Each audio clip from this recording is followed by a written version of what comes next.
dice passo per caso, se a un concerto passi per caso, pensi che la beva? Come chi? Come chi vota Lega? Più sogni e meno fai, più fai e meno. Allora, scontro su IMU e svuota carceri. Il governo traballa, anche se Enrico Letta continua ad ostentare grande calma e a dire che il governo è molto più stabile di quanto dicano i suoi detrattori, ma di fatto lo scontro sull'IMU è molto violento, perché Berlusconi dice che bisogna abolirla, invece Epifani, come su altre questioni erano completamente in disaccordo, per esempio sulla sentenza della Cassazione Epifani bisogna rispettare la legalità, Epifani dice no, va rimodulata, per cui è difficile che riescano a trovare un accordo, a meno che non intervenga sempre San Gianni Letta, che va e media, va da Napolitano, poi va da Berlusconi, poi probabilmente va insomma, dal nipote, piuttosto, insomma c'è Gianni Letta che è l'eminenza grigia di questa situazione, come tutti sanno, ma vedremo come andrà a finire. Intanto la polemica è anche sul decreto svuota carceri, in particolare la Lega furibonda per questo provvedimento che rimette in libertà gli autori di reati minori, si dice, ma insomma tanta feccia, insomma, della delinquenza minore che ovviamente una volta in libertà potrebbe rivelarsi recidiva. Ma insomma partiamo da questa vicenda, poi come al solito parliamo di tanto altro ancora con voi, con le vostre opinioni e ovviamente con i nostri ospiti che vi presento. Non si tagliano mai le spese dello Stato, i centri di spesa dello Stato, i ministeri, ce ne sono di veramente inutili, ci sono ancora delle sacche che andrebbero potate senza nessuna esitazione, quello resta così intonso, nessuno lo tocca, nessuno osa violare questi tabernacoli. Allora Gianluca Busato, l'ultima volta che è stato qui in studio nel sottopancia c'era Indipendenza Veneta, adesso c'è plebiscito 2013, che è successo? Beh, non è successo nulla dal punto di vista di Indipendenza Veneta, nel senso che chiaramente c'è una continuità del movimento politico, però proprio data la situazione particolare che stiamo vivendo, che è testimoniata proprio dalle parole che i sindaci, i primi cittadini dei comuni veneti che sono ospiti anche questa sera ci hanno testimoniato, il momento veramente grave che stiamo vivendo a livello socio-economico come Veneto ha richiesto che si facesse un passo in avanti e si creasse un comitato, una piattaforma referendaria per l'indipendenza del Veneto che in un qualche modo ci vedesse toglierci la giacca, la maglietta di partito e ci accomunasse come cittadini veneti su una battaglia di democrazia, su una battaglia che possa permettere a noi cittadini veneti di avere questo diritto di decidere il nostro destino. È quindi un qualcosa, diciamo, di importante, proprio perché siamo un po' tutti consapevoli che la situazione è irrisolvibile a livello italiano, siamo tutti consapevoli che da questo punto di vista non c'è una via d'uscita, perché ormai sono anni che ci rendiamo conto che il degrado è non solo crescente ma è oramai irreversibile. E allora proprio per questo dobbiamo prepararci anche a comunicare ai cittadini veneti qual è la scelta che dovranno fare, dobbiamo prepararci a spiegare che nel momento in cui andranno a votare per l'indipendenza del Veneto, per un referendum democratico, faranno una scelta che semplicemente gli darà la possibilità di andare in una realtà diversa. Prima si parlava della situazione grave dei comuni, per esempio. Nella nuova Repubblica Veneta, se dovessero vincere il sì, chiaramente i comuni avrebbero una parte fondamentale nella vita stessa istituzionale del paese, come avviene in tantissime parti d'Europa. Mi viene in mente, vabbè, la Svizzera ovviamente è l'esempio massimo, ma anche l'Austria, la Germania, tantissimi paesi europei che in un qualche modo sono dei modelli a cui anche noi veneti dobbiamo rifarci, e questo significa evolvere, significa dare una soluzione ai nostri cittadini che in questo momento sicuramente non ce l'hanno attraverso quel Parlamento, quella palude romana a cui si fa sempre più spesso riferimento, e invece lo possono trovare attraverso l'esercizio democratico del proprio voto nel referendum di indipendenza. L'ultimo consiglio comunale ha votato per il referendum, no? Per l'appoggio all'indipendenza veneta, ma non cioè io ho buttato via i steccati perché ho capito una cosa: o qui, come diceva il sindacalista, facciamo squadra, oppure ci spazzano via, c'è poco da fare. Purtroppo noi ormai siamo uno Stato che è fallito, questa è la realtà, è fallito. Allora, gli unici baluardi sono ancora le regioni serie, io dico Veneto, Piemonte e Lombardia, famoso macro regione, ma dobbiamo metterla in moto, ma vedo grandi difficoltà, abbiamo dei grandi avversari per questo, perché voi immaginatevi che noi siamo le regioni che pagano per tutti gli altri, e voglio vedere chi è il mona, scusi il termine, che se le fa portare via. Siamo la vacca da mungere, però siamo stanchi obiettivamente, monti e rimonti, basta. Non so se avete visto prima un imprenditore di Verona che dice: se ci sarà la guerra civile sarò contento, io mi armerò per prima. Cosa ne pensa? Diciamo, oltre alla questione è significativo di una tensione che c'è, ma la realtà è che veramente noi abbiamo tutti gli strumenti, e oggi sono contento questa sera di sentire che comunque c'è una visione che ci accomuna, perché c'è una consapevolezza che così non si può andare avanti, però abbiamo tutti gli strumenti per fare una rivoluzione, ma democratica. Sicuramente, giustamente diceva anche il sindaco di Godeghe di Sant'Urbano, è importante fare questo, farlo velocemente e farlo concretamente. Farlo concretamente anche perché ormai ricordo, quasi il 15% della popolazione veneta è rappresentata dai comuni che hanno approvato, che sono 50 comuni veneti che hanno approvato il sostegno al plebiscito per l'indipendenza del Veneto. È chiaro che per far questo bisogna che il Consiglio regionale ora faccia un passo, non faccia come ha fatto il 30 luglio scorso, una specie di finta semplicemente di discussione, ma approvi veramente il progetto di legge per l'indipendenza del Veneto, anche perché il consenso è veramente crescente. È importante darlo perché in questo momento gli unici che hanno titolo effettivamente per decidere sono i cittadini, e noi dobbiamo dargli questa voce. Da un punto di vista economico sembra quasi di ripetere la stessa cosa, ma bisogna ricordarle perché sono cose gravi. Noi ogni anno come Veneto paghiamo 70 miliardi di euro di tasse, e ogni anno lo Stato italiano restituiva alla Regione 9 miliardi di euro, 6 agli enti locali. Ora queste cifre sono già quasi, come dire, dei sogni, perché sono state ulteriormente tagliate. Dice di spendere altri 35 miliardi, però se facciamo il conto, e questi sono conti del Ministero del Tesoro, mancano 20 miliardi di euro. Se noi ci aggiungiamo 8-9 miliardi di euro di interessi sul debito pubblico che andiamo a pagare come Veneti, ci rendiamo conto che volano via, vengono bruciati come risorse 28-29 miliardi di euro ogni anno come minimo. E questo è una cosa grave, perché voglio dire, finché le cose vanno bene, ok, puoi dire vabbè, mantengo una baracca lussuosa e per carità, e faccio finta di niente perché comunque mi va bene, ma con la gravità della situazione che stiamo vivendo non è più accettabile. Questo significa per ogni cittadino, ricordiamolo, sono 4.000 euro a cittadino che ogni anno vengono rubati.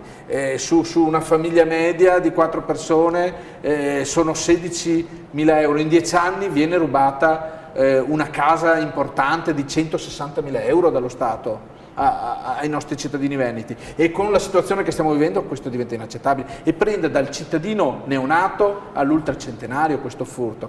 Allora è chiaro che in questo momento dobbiamo unirci, per questo è il senso proprio di questo comitato referendario che elimina tutti gli steccati ideologici, elimina tutte le differenze di partito. Infatti sta avendo l'adesione di persone che non fanno neanche politica, di medici, di religiosi, e di esponenti di ogni partito, che sono consapevoli che in questo momento bisogna dare la parola ai cittadini veneti perché votino il referendum per l'indipendenza del Veneto. Ma io penso della vita civile di Prezzolini, Esatto. 1919. Bravo usato.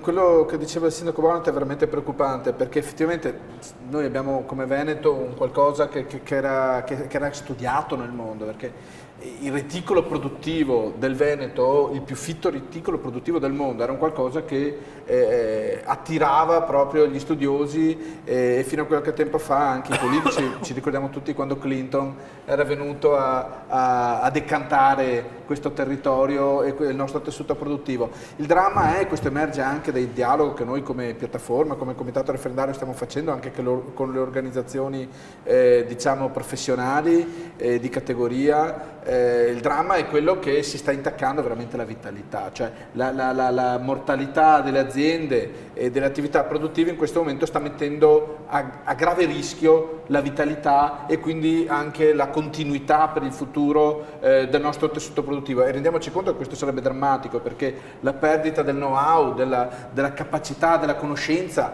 della capacità di produrre sarebbe un qualcosa che ci farebbe tornare indietro veramente di decenni. E allora noi dobbiamo essere consapevoli che in realtà il Veneto avrebbe un surplus finanziario con l'indipendenza che ci permetterebbe di attuare delle politiche economiche veramente di grande stimolo. Dal punto di vista fiscale le proiezioni che si possono fare sono quelle di una tassazione sul reddito delle persone fisiche o sul reddito di impresa del 20% tranquillamente, con un aumento dei servizi pubblici del 30%, per esempio per la sanità, per la previdenza. Potremmo tranquillamente con quello che sono le nostre risorse, non con le risorse che andiamo a chiedere diciamo, chiedendo la carità ad altri, ma con i soldi nostri veneti, noi potremmo portare le pensioni minime a 1.000 euro, noi potremmo avere un'aliquota IVA del 15%. E allora è chiaro che invece nel momento in cui noi ci diciamo queste cose all'interno di un inferno fiscale, perché c'è un gran parlare, no, di paradisi fiscali, però il dramma è che noi invece viviamo nell'inferno fiscale, il peggior inferno fiscale del mondo, risulta evidente che sta diventando un dovere un po' di tutti prendere coscienza proprio della gravità del momento che stiamo vivendo e prendere coscienza che assieme, tutti assieme, dobbiamo veramente fare rete, dobbiamo essere alleati del nostro Veneto, essere alleati dei nostri cittadini, e allora avremo i cittadini che ci supporteranno.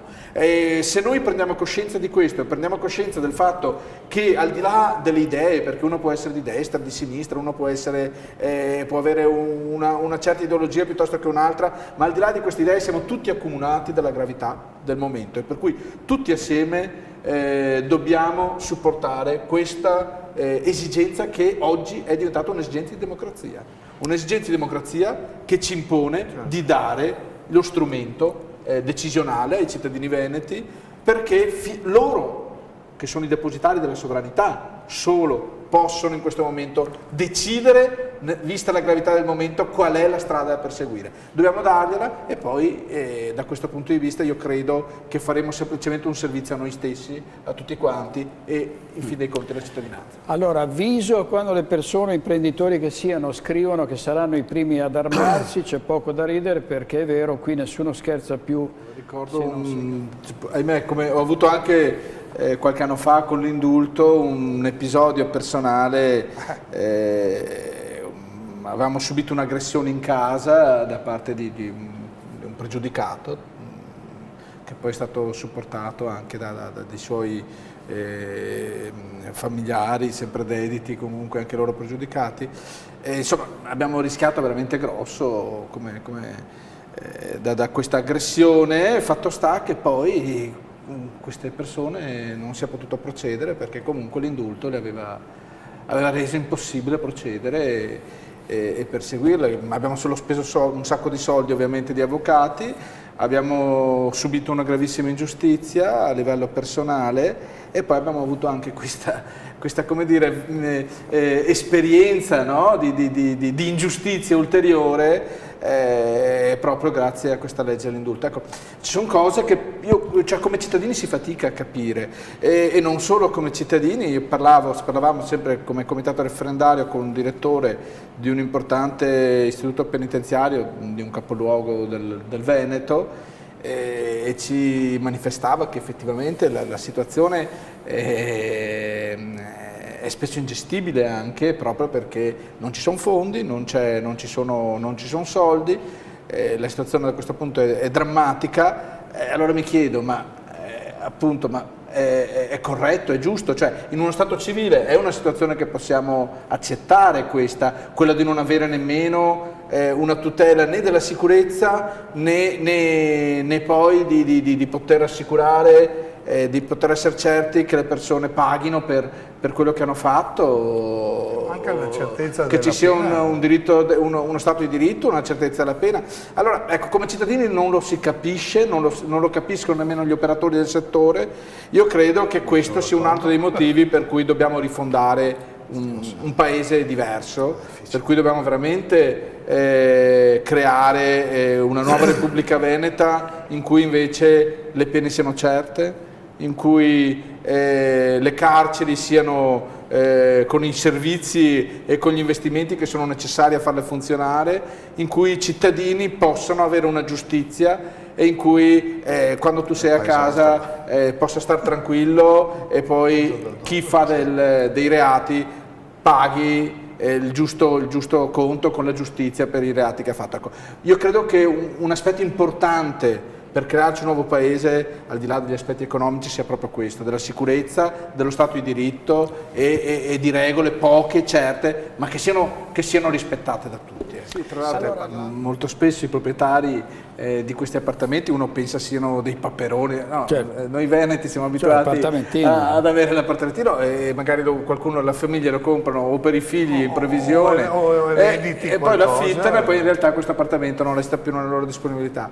È una situazione veramente che io credo, a volte dico che la proprietà privata da noi è diventata mezzadria. Sì. No, poi ci devi pagare l'IMU, no? Per cui non prendi l'affitto, ci paghi l'IMU, non riesci a venderlo, e poi vuoi venderlo, non riesci a venderlo. No, poi l'IMU è la 13ª rata del mutuo, insomma, e anche 14ª, perché cioè, faccio l'esempio mio a volte quando si scherza al bar, che oltre a pagare il mutuo, poi alla fine la 13ª e la 14ª sono le rate dell'IMU. Questa situazione, diciamo, di questa ulteriore burocrazia, che addirittura ufficio complicazioni cose semplici, si diceva una volta, è un qualcosa che poi si ripercuote in maniera drammatica su tutto il vissuto, no?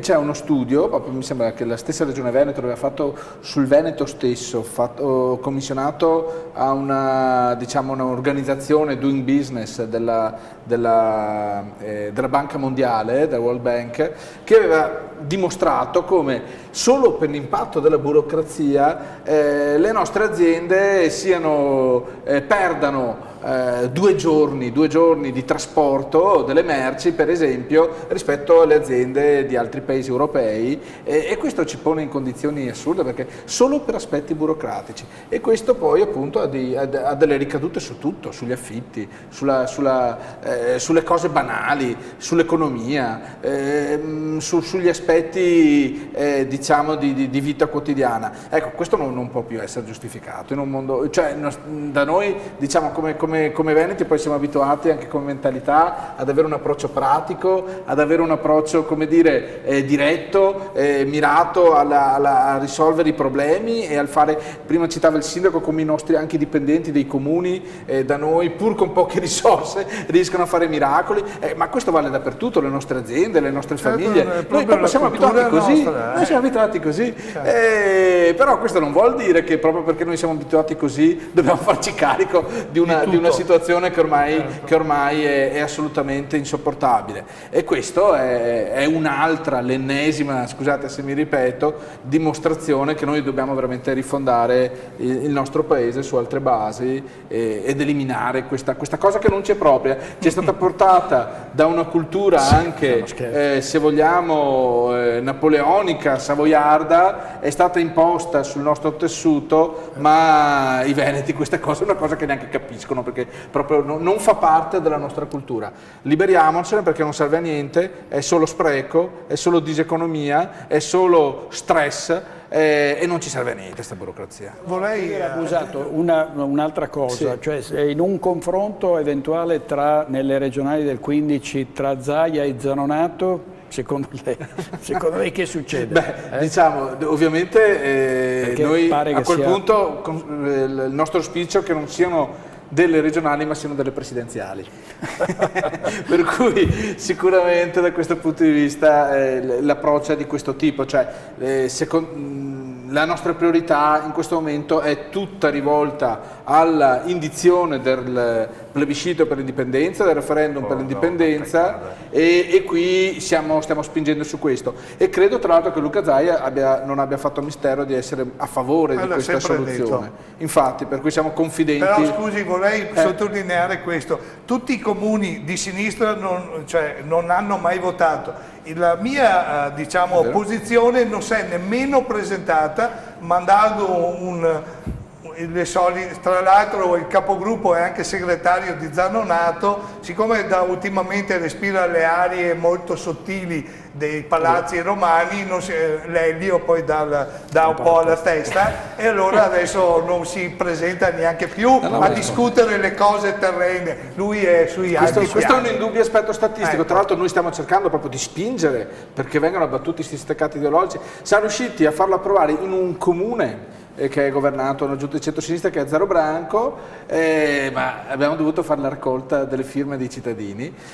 Stiamo spingendo molto anche su altri comuni, per esempio partecipa ai nostri dibattiti il sindaco di Silea, Silvano Piazza, che è bravo. E tra l'altro proprio io volevo citare, sempre sull'aspetto dei comuni, una cosa che mi aveva fatto notare proprio Silvano Piazza, che diceva, è andato un po' controcorrente, però mi ha fatto riflettere, mi ha detto sì, vabbè, tagliare, ma un attimo, ma cosa stiamo tagliando? Le cifre, appunto, come diceva anche il sindaco Bonetti di Godel Sant'Urbano, alla fine sono anche ridicole se andiamo a vedere, ma non è che invece ci sia un altro tipo di rischio, perché il sindaco è bene o male, è forse l'unica carica che viene votata direttamente dai cittadini, è un rappresentante, è un istituto quasi di democrazia diretta. Non è, diceva Silvano Piazza, che ci sia in realtà un tentativo di eliminare una rappresentanza anche democratica.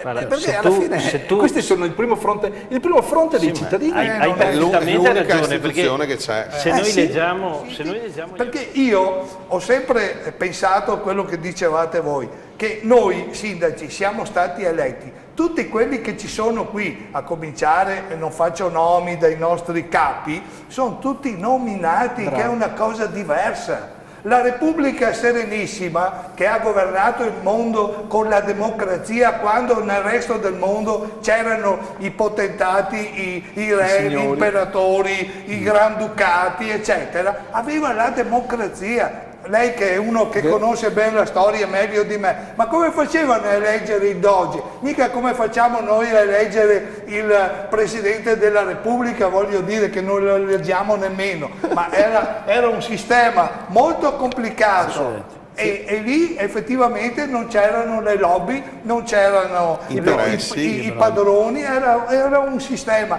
che il dottor Baciali dovrebbe fare una serata sulla Repubblica Serenissima, perché noi veniamo da una storia, non siamo quelli del regno delle due Sicilie. La faremo, ne abbiamo parlato tante volte, dobbiamo chiudere.